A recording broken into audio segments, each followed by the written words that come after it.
దాంట్లో 3,500 రిజిస్టర్డ్ అయినాయని చెప్తున్నారు.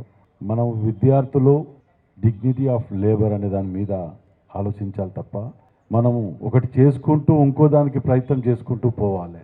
మరి నిజంగా కూడా 3,500 అయినాయి అంటే అది మనం 5,000 ఉంటే 10,000 అప్లికేషన్స్ వస్తాయి అనుకున్నాం, కానీ 3,500 రావటం అని అంటే అది సరే ఎందుకో అర్థం కాలే. కానీ ఏదేదేమైనా వచ్చిన వాళ్ళందరూ కూడా దీన్ని సద్వినియోగం చేసుకొని ఒక ప్రాపర్గా అందరికీ ఎక్సెస్ ఉన్నాయి కాబట్టి ఇప్పుడు ఎక్కడ ఏమి ఇబ్బంది లేకుండా ఉన్నది కాబట్టి ఒక సిస్టమేటిక్గా అందరూ కలిసి పద్ధతి ప్రకారం చేసుకుంటూ పోవాలి. సాయంత్రం వరకు కూడా ఇంకా అప్లికేషన్స్ వస్తాయని ఎక్స్పెక్ట్ చేస్తున్నాం.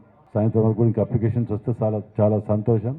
వేరే వేరే కంపెనీస్ కూడా, ప్రైవేట్ కంపెనీస్ కూడా ఇలాంటి జాబ్ మేళా పెట్టడానికి ఎన్ఆర్ఐస్ కానివ్వండి, కొందరు హైదరాబాద్లో ఉన్నటువంటి వాటికి కానివ్వండి, ఇక్కడ లోకల్లో కూడా మేము ఇస్తామని చెప్పి ముందుకు రావటం జరుగుతుంది. వాటిని కూడా కలెక్టర్ గారితో ఇట్లా చర్చించి మనకు మళ్ళా కలెక్టర్ కానివ్వండి, డిప్యూటీ కలెక్టర్ కానివ్వండి అందరూ కూడా చాలా స్ట్రాంగ్గా పర్ఫెక్ట్గా ఎక్కడ ఏ తేడా లేకుండా ఫుల్ టైం వాళ్ళు పనిచేస్తానికి కూడా ఉన్నారు. అందరూ కూడా నిజంగా కూడా మంచి రోజులు వచ్చినాయి అని అనుకోవచ్చు. ఇక చెప్పాలంటే రేవంత్ రెడ్డి గారు ముఖ్యమంత్రి గారు కూడా ప్రతి దాంట్లో యువతకు ఏ విధంగా ఉద్యోగాలలో ఇచ్చేయాలనే ఆలోచనతోటే పొద్దుగా లేస్తే రివ్యూలు పెట్టుకుంటూ కంపెనీస్తో చర్చించుకుంటూ వీటి మీద ప్రత్యేక శ్రద్ధ వహిస్తూ రెవెన్యూ ఎట్లా జనరేట్ చేయాలి, ఎంప్లాయ్మెంట్ ఎట్లా జనరేట్ చేయాలనే ఆలోచన చాలా గట్టిగా పెట్టుకొని ఉండటం మాకు కూడా సంతోషం అనిపించింది.